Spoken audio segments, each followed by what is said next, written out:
Ya, Assalamualaikum warahmatullahi wabarakatuh, teman-teman. Alhamdulillah kita sekarang berada dalam keadaan sehat walafiat. Nah, dalam kesempatan ini, Bu Retno akan berbicara tentang komunikasi interpersonal atau kalau dibahasakan lebih sederhana adalah komunikasi antar pribadi. Nah, untuk pengertian komunikasi antar pribadi sendiri merupakan komunikasi seseorang ya antar dua pribadi seperti itu. Jadi memang kita hidup di dunia dan juga merupakan salah satu sifat dari makhluk sosial manusia itu sendiri memang butuh berkomunikasi dengan yang lain gitu ya.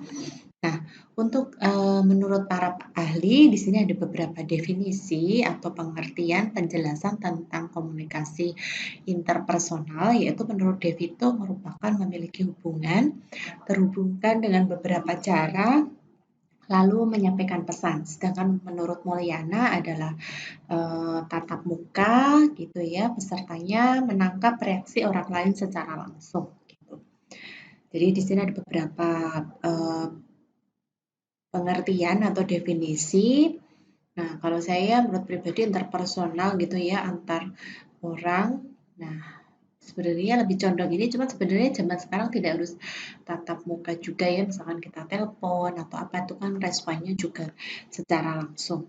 Nah, untuk tujuan yang ingin dicapai dalam komunikasi antar pribadi itu ada beberapa. Nah, yang pertama tentu menyampaikan informasi, yang kedua di sini bertujuan untuk berbagi pengalaman, terus yang ketiga untuk menumbuhkan simpati, lalu melakukan kerjasama gitu ya, untuk menceritakan kekecewaan atau kekesalan. Nah, bisa juga untuk menumbuhkan motivasi. Nah, ini kurang mohon maaf. Nah, jadi bagaimana bisa menumbuhkan motivasi? Karena ketika kita, misalkan saya gitu ya, ada mahasiswa yang mungkin anak wali saya gitu ya, yang bercerita bahwa saat ini dia mengalami kesulitan keuangan atau mungkin ada masalah dengan keluarga atau dengan teman. Nah, ketika dia menceritakan apa yang terjadi itu tentu saya akan berusaha untuk mendengarkan, lalu berusaha untuk bagaimana dia menumbuhkan motivasi. Nah, tentunya kegiatan seperti konseling atau psikolog gitu ya,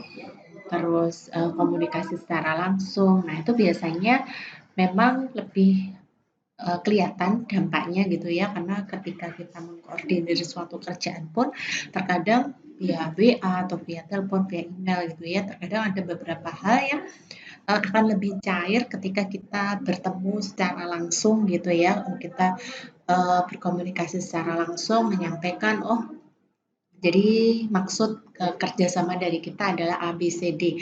Jadi terkadang memang memerlukan yang pertemuan secara langsung. Nah, untuk manfaat komunikasi antar pribadi di sini ada beberapa. Yang pertama bisa menjalin hubungan yang baik dan positif antar pribadi. Yang kedua berguna untuk menjalin hubungan yang baik tentunya. Dan yang ketiga bisa meningkatkan hubungan kemanusiaan dan bermasyarakat di antara pihak-pihak yang melakukan komunikasi. Ini jelas ya menurut saya, tidak perlu saya jelaskan. Nah, untuk komunikasi interpersonal di sini apabila di tempat kerjaan juga sedikit banyak berhubungan dengan gaya kepemimpinan ya. Nah, untuk gaya kepemimpinan situasional di sini dapat berubah sesuai dinamika gitu ya. Nah, untuk kepemimpinan inti sendiri di sini ada beberapa hal gitu ya. Di sini ada pemberdayaan, ada intuisi, pemahaman visi dan kesesuaian nilai. Nah, untuk intuisi ini merupakan feeling ya gitu. Jadi memang ini tidak serta-merta diperoleh dari lahir gitu, tapi dia diperoleh dari pengalaman, pendidikan gitu ya, mungkin membaca referensi, mungkin pengalaman otodidak gitu. Jadi memang intuisi ini dipengaruhi oleh beberapa faktor gitu dan biasanya seorang pemimpin yang sudah berpengalaman, memiliki nilai tinggi, nah biasanya intuisinya bagus ini ya, karena sudah terasah dan teruji. Nah, untuk kebutuhan manusia sendiri, di sini teman-teman bisa melihat menurut Abraham Maslow, di sini ada 5 kebutuhan, diantaranya berhubungan dengan kebutuhan fisiologis, keamanan sosial, status, dan aktualisasi diri. Nah, yang paling utama adalah kebutuhan fisiologis ya, yang paling mendasar. Makan, minum, nah itu kebutuhan fisiologis. Nah, jadi hubungannya apa Bu? Komunikasi interpersonal dengan kebutuhan manusia. Jadi untuk memenuhi kebutuhannya tidak menutup kemungkinan memang kita komunikasi harus kita lakukan ya, bahkan di rumah pun seirit-iritnya bicara gitu ya, sedikit banyak kita tetap harus butuh berbicara gitu. Nah, untuk teori kebutuhan manusia menurut Frederick ini juga ada dua faktor atau motivasi kesehatan. Ini hanya penjelasan saja dari teori yang lain selain Maslow, cuman memang yang paling terkenal adalah teori Maslow. Nah, ternyata kita mendengarkan itu juga merupakan salah satu keahlian antar pribadi ya gitu. Jadi jangan sampai ketika kita komunikasi dengan yang lain gitu ya, dengan person yang lain, dengan manusia yang lain, kita ogah mendengarkan gitu. Justru kita ngomong aja. Nah, sebenarnya ini menjadi bumerang bagi teman-teman karena ketika teman-teman lebih banyak mendengarkan daripada berbicara, nah teman-teman akan lebih banyak mengetahui informasi dari luar, dari teman gitu ya. Tapi kalau teman-teman tidak mau mendengarkan gitu ya, over gitu ya ceritanya, nah itu bisa jadi tadi, apa namanya, nanti teman-teman, akan mengalami kesulitan gitu ya, di mana, eee justru aib, justru sesuatu yang sebenarnya teman-teman tidak mau ceritakan. Nah, ternyata kebablasan gitu ya. Jadi ketika kita komunikasi dengan orang lain dan kita sesuaikan porsinya gitu ya, kita usahakan bagaimana supaya porsinya itu pas. Kita tidak banyak terlalu berbicara tanpa tidak mendengarkan gitu, jadi diusahakan supaya porsinya pas, lebih bagus lagi kalau kita lebih baik banyak mendengarkan gitu ya, lebih baik kita kelihatan tidak produktif tapi aslinya produktif daripada kelihatannya rame gitu ya, kelihatannya berkualitas tetapi aslinya tidak ada isinya. Nah, saya rasa itu relevan dengan